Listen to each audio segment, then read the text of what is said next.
Hey there, welcome to Tech2. Today I'm going to show you how you can make a business page in LinkedIn through your PC. So first, you need to open your preferred web browser and go on and log into your LinkedIn account through their website. Right, so if you want to open a page, just go for this icon right there, and it's written as for business. Click on it, then you're going to click on create a company page right there.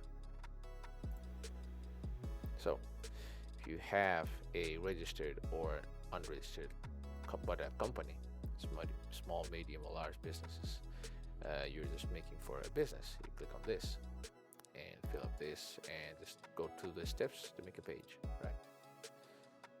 So if you're just making a showcase page like a cover letter, if you with links provided,